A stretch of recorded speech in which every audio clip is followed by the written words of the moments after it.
Hi, welcome to Dawn's Dirt. Dirt can mean gardening, dirt can mean farming, dirt can mean agriculture, dirt can mean cows, it can mean pigs, sheep, chickens, anything you want in homesteading. Dirt can also mean politics and religion. And today I'm going to talk about the real truths behind farmers markets. And so, yeah, I've been involved in farmers markets for many, many years. It's been a bit of a crazy scene, up and down, positives and negatives. And I'm here today to tell my side of the story and what happened to me at farmers markets here in Alberta, Canada.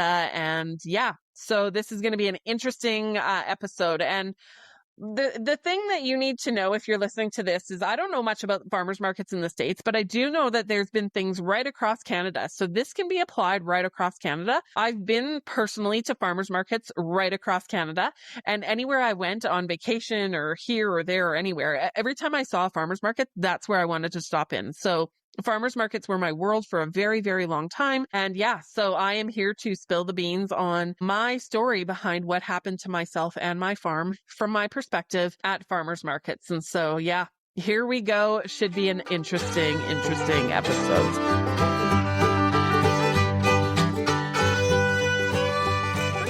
A little bit about my farm. So I was a second generation vegetable farmer. So me and my ex-husband built a 36,000 square foot greenhouse down by Didsbury, Alberta. My parents actually had a 26,000 square foot greenhouse down by Airdrie, Alberta. And so I grew up in the greenhouse industry. I grew up where we would, we were cucumber farmers. And so we would have our whole greenhouse full of just one crop, cucumbers, and we would pick the cucumbers on Mondays and we would wrap them on Mondays, and we would send them to the warehouse on Tuesdays. And so from there, like, we had a very simple life. My dad would pick and wrap cucumbers Monday, Wednesday, Friday, and we would bring these cucumbers to the warehouse on Tuesday, Thursday, Saturday. Very simple life. It was a great life. My parents made a great living doing this. The margins were there. They were able to do this. My dad was able to, run his farm and run his business. And my mom was a stay-at-home mom, and we did it for many, many years. And yeah, it was just such a great living. And at 26,000 square feet of greenhouse back in the, 90s and 2000s, they were able to do it. But what has happened in farming, and the greenhouse industry is no different, you had to get bigger in order to make ends meet. And so here we were, me and my ex-husband, we built our greenhouse in 2007, 36,000 square feet of greenhouse. So it was a bit bigger than what my parents had, but it was actually not big for the industry. And so we built this big greenhouse. Our debts were higher. Our costs were higher. Everything was higher. And we were going to do the same thing as my parents.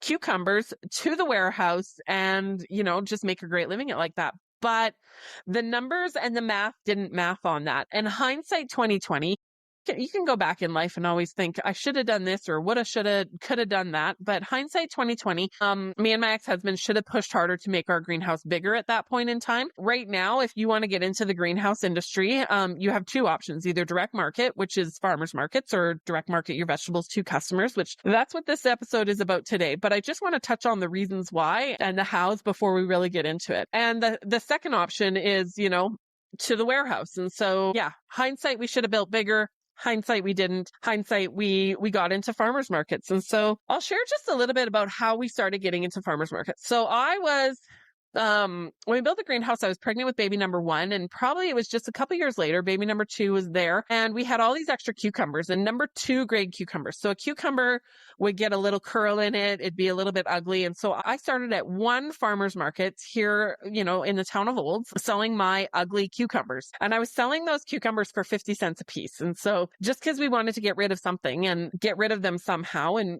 we had other options of places to get rid of them, but, direct to consumer we figured out very quickly that direct to consumer actually works. Do you remember the toilet paper wars of 2020? Are you worried about being prepared in an emergency? Are you tired of being a slave to the corporations we purchase from? It's time to take control. Become ungovernable. Take your food system into your own hands. Hi, I'm Dawn, a coach dedicated to helping you live like grandma used to. Self-reliant, resourceful, and prepared. Whether it's raising chickens, growing a garden, canning your own food, or even milking a cow, I'll teach you how to thrive and survive in the space you have, big or small. We can even potentially make some money off your homestead. Visit Dawn's Dirt today to book your free jumpstart call. Together, as a team, we can get you self-reliant and ungovernable. We, the people, have the power to take back control. Remember, if you give a man a fish, he eats for a day. But if you teach a man to fish, he eats for a lifetime. Let's build a better future and a community, one skill set at a time. So I started off at one farmer's market just with cucumbers, realized that, man, I could make some cash off these cucumbers, and it really worked. And so the next year we did one farmer's market again, I think. Can't remember. Anyways, when we went with some tomatoes, we took some of my mom was doing bedding out plants in part of the greenhouse. So my mom had some leftover tomato plants from her bedding out season. And so she didn't know what to do with them. And so we took those tomato plants and we put them in a row in the greenhouse and we started growing tomatoes. And we realized real quick that year that tomatoes were really our forte. So we had all these tomatoes, brought them to market. I brought them only to farmers markets because we didn't have enough to go anywhere else.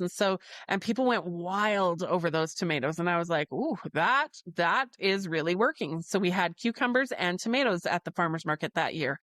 And so the next year we got smart and we were like, okay, if this worked at farmers markets, and again, we're making more money. So at a farm to warehouse, the average price of a dozen cucumbers was about $7 a dozen. Farm to grocery store, where you cut out the warehouse, it was about $12 a dozen. And farm to consumer, it was $18 to $24 a dozen. And so we learned real quick that, the margins are in going direct to consumer. And so, yeah, I went to another farmer's market. So the next year I started at 2 farmer's markets. I can't remember if we had peppers at that farmer's market or not, but we did eventually get into peppers. So cucumbers, tomatoes, and peppers at farmer's markets. And I thought we were doing wild. Like we were for the first time since we had built our greenhouse, we started making some money, and farmer's markets were the reason for it. And it's because we were able to cut out all those direct middle guys. We were able to take more of the money that we got for our produce and put it back into paying the bills on the farm.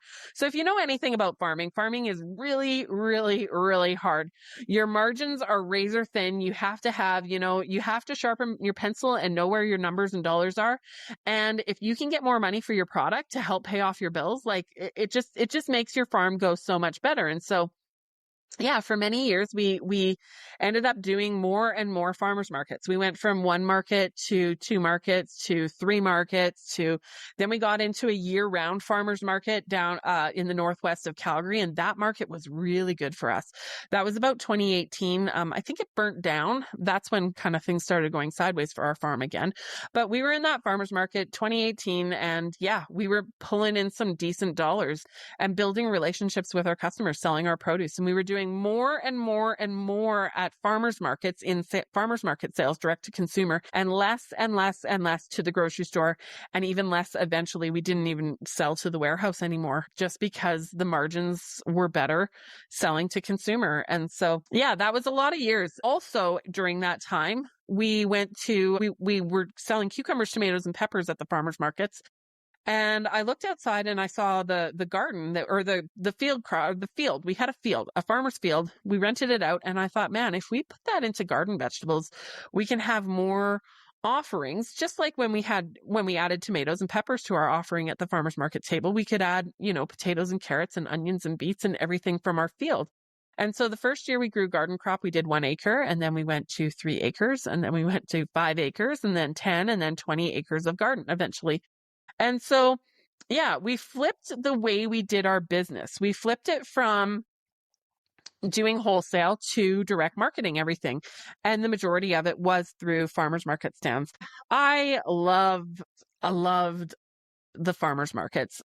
The part that I loved the most was the people and the relationship. I loved shaking the hands of the people that ate my food or bought my produce. I'll just tell you some of the lines I used to say, if you're not happy, I'm not happy. Please just let me know. I would say, try my tomatoes. They taste like tomatoes, not like cardboard. If you buy them and don't like them, I'll give you 100% of your money back. Yeah, I used to say I was very vocal at farmers markets. As you can tell, if you've listened to any kind of episodes of Dawn's Dirt, I am not shy. And so I used to stand at farmers markets and say, would you like to feel my peppers? They're very firm. And people would look at me and they go, what are you talking about? And then I'd be like, with a straight face, poker face, I'd be like, I'm talking about peppers. What are you talking about? And so they would just kind of giggle and laugh. And, One time, I have to throw this story in here. One time a guy picked up, he was standing there and I threw my line out and he picked up a cucumber and said something about a cucumber. And I was just like, and I started to blush and I got shy. And he's like, you started it. And I said, yep, that's a fair statement. That is a fair statement, sir. So I just had so much fun with people and with relationship. The part that I love the most about farmers markets was building the relationships with the customers, shaking the hands of the person that fed them. So it was a real relationship. It was a partnership between myself and my customers. And, that was a bond. We were teammates. We were buddies. And I can remember the last year that I had to announce to people that I had to sell my farm. And we'll get into the reasons why, or part of the reasons why, because farmers markets have a big deal, a big thing to do with that. Yeah. I can remember standing at farmers markets weeping and saying, I'm going to miss you. And I do. I miss the customers and I miss the relationships and I miss seeing people on a weekly basis. I saw children grow up, I can remember several customers, their little ones were little, like babies or toddlers, and they would eat my tomatoes and then they'd come to the market and then, I'd give them tomatoes because tomatoes were like candy for me. Like we had actual, honestly, candy tomatoes. They tasted that sweet. But yeah, the kids just loved them. They loved my vegetables and not other people's vegetables. And so it was the relationship behind it. And I watched these kids grow up, they started coming as little babies. And then, yeah, like 10 years later, they're still coming to the market and you see them and they're grown kids, and older and into teenage years. And yeah, it was the relationship behind the farmers market that I loved the most. It wasn't about the dollars and cents. Yes, I got dollars in to help pay the bills on the farm, but the relationship meant more to me at farmers markets than anything else. And that's the part that I miss the most about farmers markets. But yeah, we're here today to spill the beans about farmers markets. There's been things on the news. There's been episodes and things on the news about the lies in farmers markets, really. And so I'm here to tell you my side of the story and what went on at farmers markets with me and my booth and my farm. And so, yeah, this podcast is not going to be too popular with some people. I am not going to name names. I am not here to throw any specific person under the bus because it's not even just one specific person or organization or market or vendor or market manager or market group. It's not just one, it's many. It's the collective. There was many collective cuts into my business that caused my business to go sideways, and farmers markets were part of that. It wasn't the whole problem, but farmers markets were a problem or part of that. So yeah, I'm not naming anyone. Not throwing anyone specific under the bus, but many cuts make a deep wound, and eventually I had to sell my farms. Here we are to just tell the truth, the raw, honest truth on farmers, quote unquote, farmers markets. So the first thing I want to talk about is my competition at farmers markets. And so I actually loved it. First, I'm going to talk about the positive competition and the positive influences on my farm. So there was many, many vendors at farmers markets, different farmers, because eventually I ended up going to like 13 farmers market days or 13 different farmers markets in a week, which is, that's no small feat. It wasn't just me going to markets. I sent staff to markets and things like that because we had enough produce. At 36,000 square feet of greenhouse and 20 acres of garden, we had enough produce to like go to 13, 14, 15 market days in a week. And so that's no small feat. That's fairly significant size business I had going on. And my farm, I'll just be honest with you, we were pulling in some 7-digit figures in a year at farmers markets. But again, like you hear those numbers and you think, oh, that's fantastic. That sounds great. You must be rolling in the money. But at the end of the day, I actually was a farmer at a farmer's market. And it cost me so much to produce those 7 figures.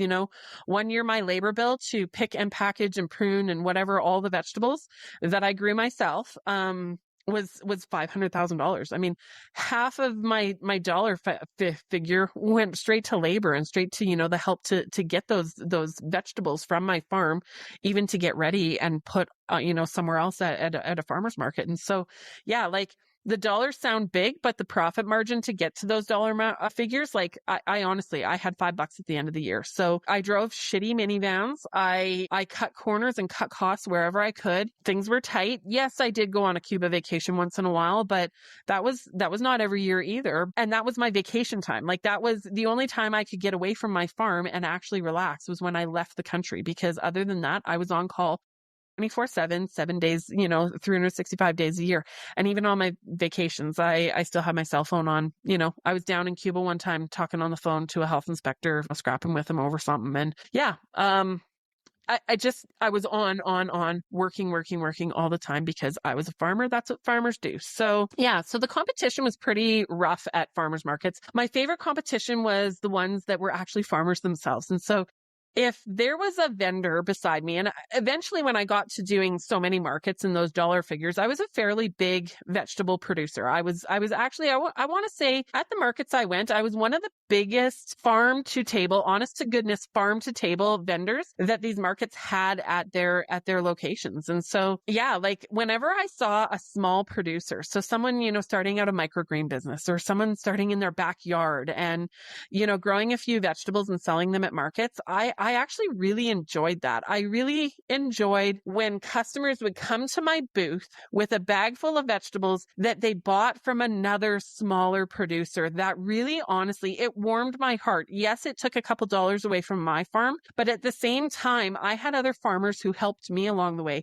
They taught me how to, grow in the garden. They taught me how to sell it or have farmers market production. They taught me how to grow in the greenhouse. They taught me, how to get, less weeds in my garden and do all the things. I had other farmers over the years come alongside me and help me along my journey and teach me and coach me and guide me. And, many of those farmers are right here in Alberta across the province. And I couldn't speak highly enough of these farmers that were growing vegetables and then would still take the time to take, when I was starting out, someone small like me and help me in my journey. And, that's the positive of a farmer's market. And I did the same thing for others. I have helped many, many other small producers get more production, get their businesses going, give them advice on what to grow and how to grow it.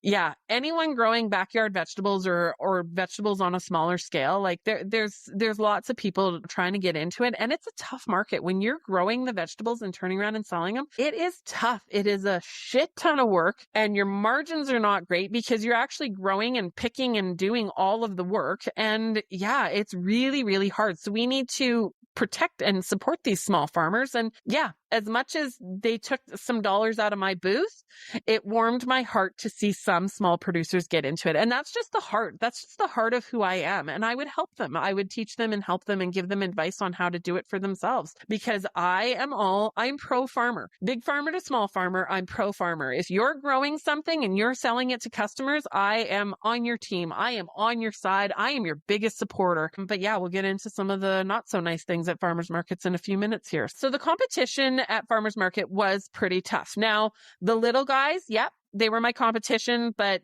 I loved it. It warmed my heart. Now, there was other competition at farmers markets that were not warming of my heart, were not helpful to me, were not, they actually hurt me. And so I'm talking about the resellers and what reselling is. I want to be very clear on what reselling is. Reselling is when you have produce and you are buying it from somebody. So you might be buying it directly from a farmer, or you might be buying it from a warehouse because that was a huge problem. I was competing at farmers markets against cucumbers, tomatoes, and peppers that were being bought and sold from the biggest warehouse in the province and being bought and sold for less money than what I could grow and sell it for. And that was my competition. That was tough. And it was not just one vendor that did that.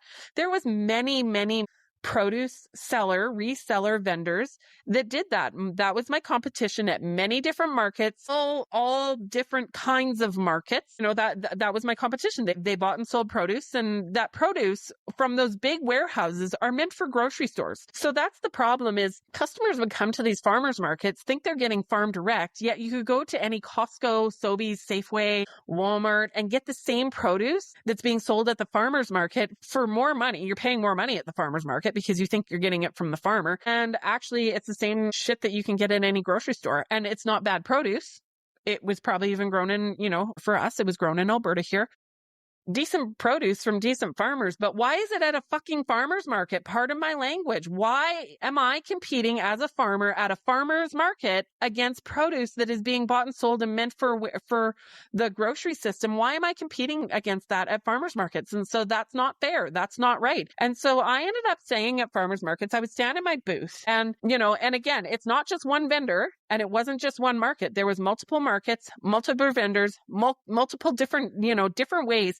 I was not even allowed in some farmers markets, some big farmers markets, because there was people buying and selling produce that got a place before I did. And so the wrongness behind it is just so frustrating because we need to support our farmers. So I would stand at farmers markets, and I would honestly, because again, I'm not a quiet woman. I never have been. I never will be. And I would have to stand at farmers markets and say, I grew these vegetables. I'm the farmer. I grew these vegetables. 100% of what you see in my booth was grown on my farm, picked by my team, and sold to you. There are zero middle guys involved. No change of hands in farm to table. This is the epitome of farm to table.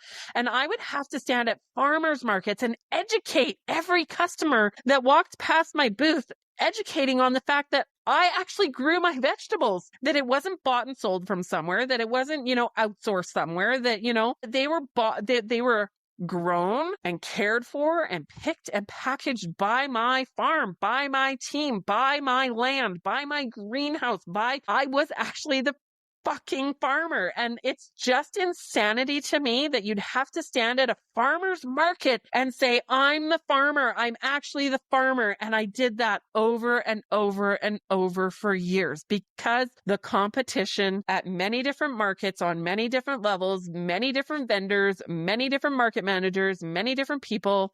The fact that I had to stand there and educate people this way was insanity to me. And so, that's who my competition was. Now, there are farmers at farmers markets, and let's just chat right now about what defines a farmer at a farmers market. So let's think of farm to table food. So what farm to table actually means is where the farmer is the farmer. So I was the farmer. I grew cucumbers, tomatoes, peppers, lettuce, kale, chard, potatoes, carrots, onions, beets, beans, zucchini, squash, cabbages, broccoli. I grew 99% of what I sold at farmers markets was grown on my farm. So it came from my farm, my acreage of land, and sold directly to my customers. So there was no middle guy. There was no exchange of money. But what happens at different markets and different levels, and even the grocery store system, and again, if we want to participate in the grocery store system, great. Like that's an option. It's freedom of choice. But what happens when you're at a farmer's market thinking you're getting farm to table? So farmer to table, no middle guys, no invoice involved. When you're not getting that, but you think you're getting that, liar, liar, pants on fire. That's what the real issue is. We need to start supporting our farm to table. So when produce is bought and sold in any way. So if there is an invoice, being passed from the farmer to the vendor, or from the warehouse to the vendor, or I've even heard of vendors going to like Superstore, buying their produce and turning around and selling it at farmers markets. Like, it's insane. Yeah. So we'll get into some, things to look at and questions to ask later. But like when produce is being bought and sold, that adds a middle guy. And let me tell you this, middlemen make the money. So middlemen made the money with the warehouse, the warehouse marked everything up, sold it to the grocery store marked it up and sold it to the consumer. Everyone's making money in between. There is big money to be made in buying and selling vegetables. Trust me, I know. I did have a store and I did some of that, but it wasn't a farmer's market. It was a store. It was a brick and mortar store. And, I did do some of that. But at a farmer's market, yeah, like it should be from the farm to the fucking table, like to the customer. Sorry, part of my language, I get so irate about this, but that's why I'm doing this podcast episode, is because, it's just so frustrating. Anyway, so at farmers markets, if someone is going to claim to be a farmers market, and there's lots of different varieties of farmers markets and farm to table and things like that. But if you're going to claim to be a farmers market and supporting the farmers, make sure that there's no invoices in between. So if something is going from a farm to a vendor, a produce vendor, being bought and sold and then marked up and then sold to the consumer, there is profit there. And there is big profit there. And that is where these vendors are doing really well and doing well in life, because they are able to take produce, repackage it. Honestly, I've witnessed it. Repackage produce, take it out of one package and put it in another to make it look farm direct. And it's not farm direct. It's just the same shit that you'd buy in the Costco on a Saturday morning, but it's repackaged, made to look like farm to table. and then sold his farm to table. So yeah, that's the thing. Like, just buyer beware that this is happening. And so one little thing too, at farmers markets, I always had my produce in plastic totes and plastic bins, like we picked into those bins. The bins were sometimes scungy and dirty, which bugged me, but like, they were farm to table. Sometimes my bins were dirty because they were used on the farm. They were used in the field. They were used, to pick vegetables into, and then packaged vegetables, and then those vegetables put back into those same bins that we picked and packed them in, and bring them to farmers markets. So when you go to a farmer's market, this is one little trick, and I'll get into more tricks of the trade after, but when you go to a farmer's market, watch the boxes that the produce comes in. If those boxes are, well, banana boxes are a lot of times Hutterite. And so Hutterites will grow lots of vegetables, sell them off to wherever, someone will mark them up. And I did some of that too. I'm not going to sit here and say I didn't do some of that too, but I would have much rather said no reselling at any farmer's market whatsoever. I'd have been fine because I could have just sold my farm to table wares. Instead, if you can't beat them, join them. And so yeah, once in a while I would buy a few things, but again, it was very rare. And honest to goodness truth, like, there was maybe 5% that I bought and sold at farmers markets because, it just wasn't worth it to me. And because I'm so honest, like I always said to my customers, it's my job to tell you the truth and your job to make informed decisions. I got that line because, liar, liar, pants on fire in the other 6 booths down the road, like they weren't telling the truth. They weren't saying, they would say, oh, we're the farmer. And then that was the other thing. They would say grown without pesticide. My produce, I knew it was grown without pesticide. I am the farmer. I knew what I did to my vegetables. So I grew without pesticide unless certified organic product was used. And other people start using those lines. And I can tell you that that's not even the truth either. So people are just being duped into thinking that they're getting farm to table, and then duped into thinking that they're getting, produce that's clean or, grown the way the customer wants. And that's not the truth, right? So whenever I sold a few little things, because I always wrote on my tags, Hutterite vegetables, because I did not want to take the credit for those vegetables. And I had customers walk away from them because we couldn't say that they were clean or not, because I couldn't answer those questions because I wasn't the fucking farmer, right? And so, yeah, like, it just, the truthfulness and the honesty and the integrity that I took huge pride on in my farm and on, in what I was doing, just, I did it till the end. And here I am today still saying, like, this is what I did. And I'll just tell you the truth. So let's get into the politics of farmers markets. So farmers markets are very, very politicky. And so if anyone's ever been in a group or an organization, or there's lots of politics in lots of different organizations and groups. And, the politic part in farmers markets was crazy. I did learn how to play those politics. I'm a very mouthy woman, so I would only speak to a point, and then I kind of shut my mouth up because, I had to. I could only say so much and do so much before, I didn't want to get kicked out of the farmer's market because that would hurt my farm even more. And so, yeah, the politics in farmer's markets is insane. And then whenever you spoke about these things, whenever you brought these things up, you got pushed down. You got told, well, that's not the way it is. And, they're buying from farmers, or they're this or they're that, or excuses or whatever. But, what it boiled down to is the people and the bureaucracy and the politics that were making these rules and regulations and whatever it was, guidelines, and any type of farmer's market. They all had their own set of rules, regulations, bureaucracy, bullshit, pardon my language, because, they did it because they thought they were helping the farmer, but in reality, they didn't understand. So I guess I have some grace and patience for the people, the market managers, the different vendors, the different people involved in farmers markets that are running these markets, and they just actually have not a hot clue. They have no idea what it takes to farm. They have no idea what it takes to raise animals or grow produce and bring it to market and pay the bills on a farm. They just don't know. And I guess I have to have some grace and patience for these people that are running these farmers markets and, trying to do the bureaucracy of it, because they just don't know. They don't know what they don't know. And they really don't know that, it's really not working for the farmers and it's really hurting the farmers. They think they know. They try and stand up for it. they're just doing the best they can. They've come out with different programs for this and farm to table for that, your whatever. They're trying their hardest, but at the end of the day, it still is failing the farmers. I can think of one specific bureaucratic, you had to fill out this piece of paper and pay your $50 and then you're, approved and you get this, bureaucracy saying that you actually are a make it, bake it, grow it farmer.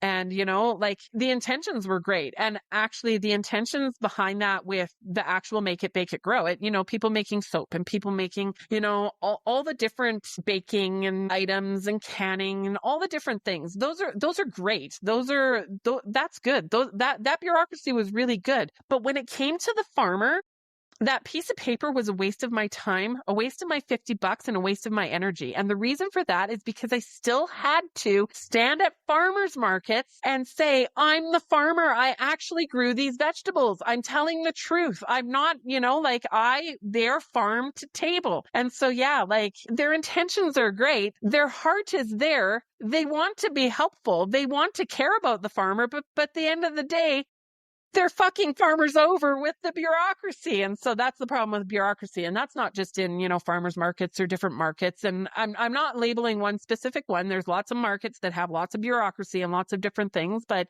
it's the intentions are there, but great intentions are not reality. And it screwed the farmer over in the meantime. So another thing is bullying at farmers markets. Oof, let me tell you about the bullying in farmers markets. Bullying is brutal in farmers markets. And so, and it's done in such a coercive, cohesive, I don't know what the word would even be, but manipulative way. So I'm a very people person. I love people. I love relationships. I actually ended up building relationships over the years with different vendors and even my competition that were buying and selling produce. I had for a long time there, I had great relationships or what I perceived as great relationships with them. Now that I'm out of the farmers market scene, I have questions about that too. I question some of those relationships. I question the genuineness and the realness of those relationships. And so, I have a heart. I love people. I love relationships. I love building bridges.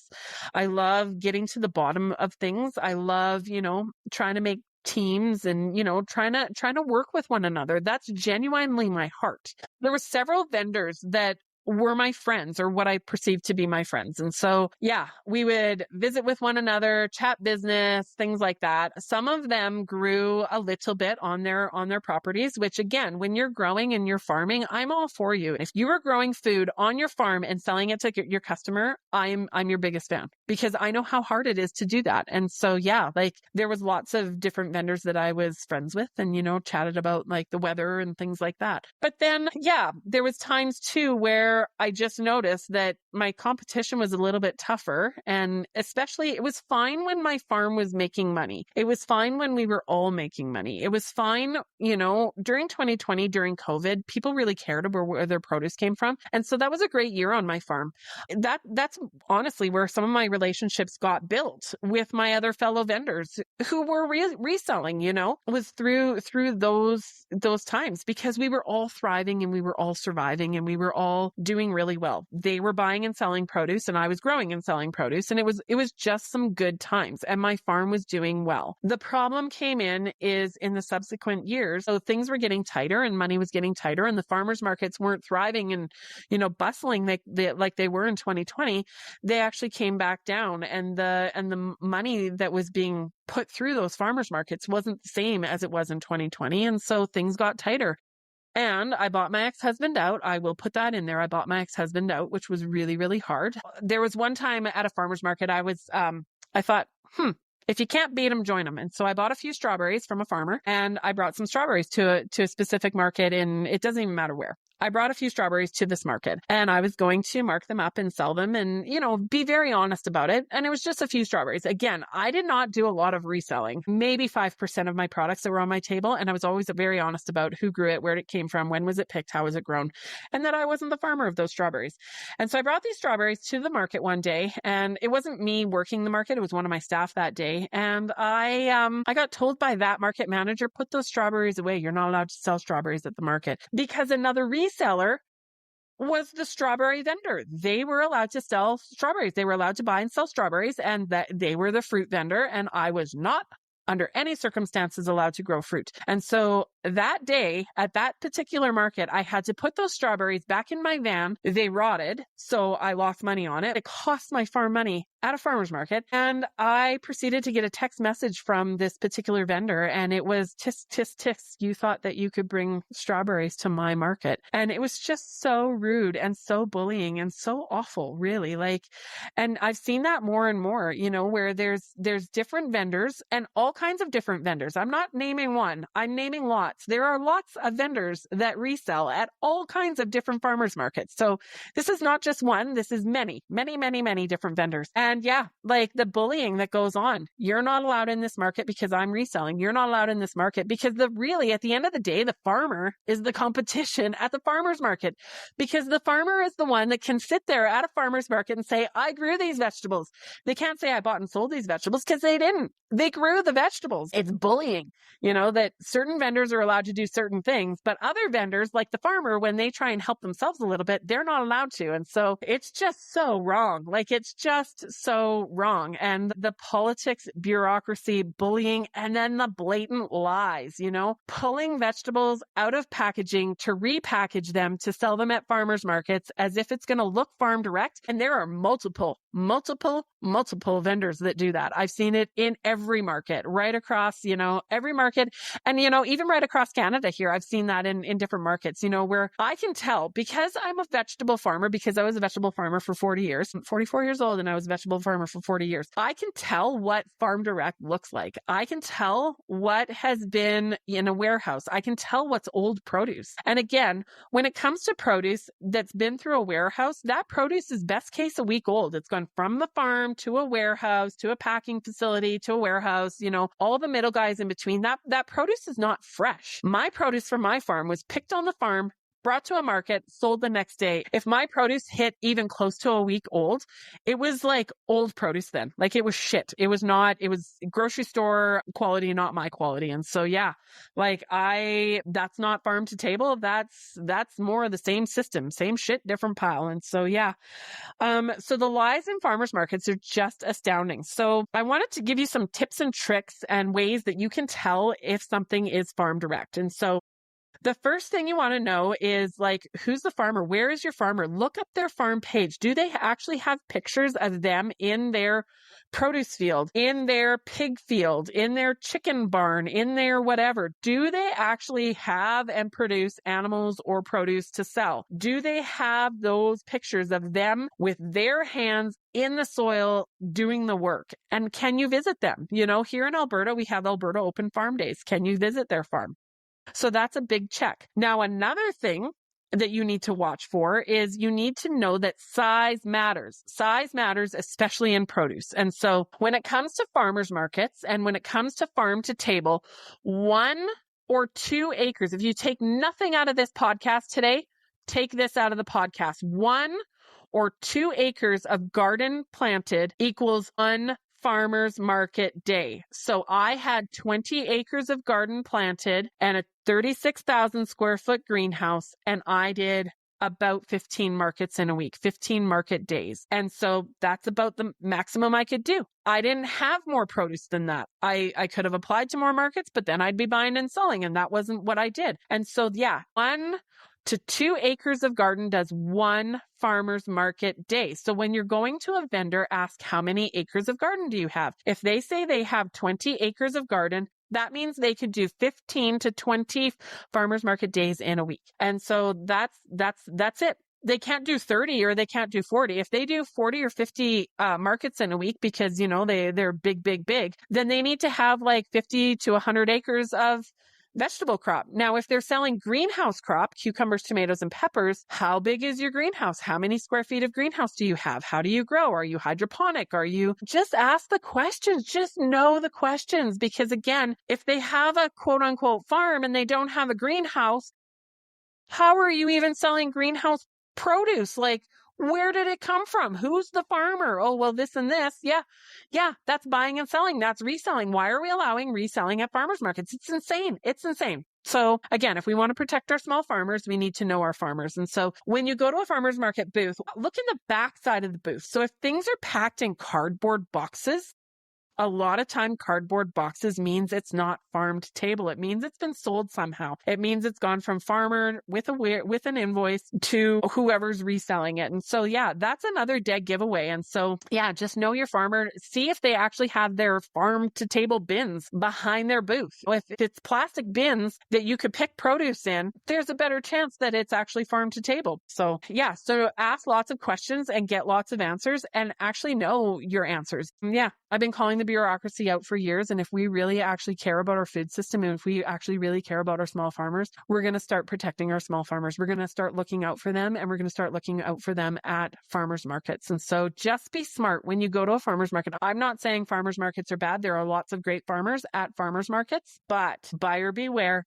and be smart about it. Just know your farmer, ask the questions and get to know who grew it, where did it come from, when was it picked, how was it grown, what did you feed your animals, what did you do to your animals, how did you care for your animals? Just ask all the questions and get all of the honest answers. So that's my rant on farmers markets. Thanks for being here today. Crazy episode, but yeah, I'm just here to tell the truth and I'm a truth teller. Thanks for joining me on Dawn's Dirt today. Really appreciate your time and let me know what you think. Share with your friends and families and neighbors and buy direct from your farmer and know your farmer. Thanks for listening.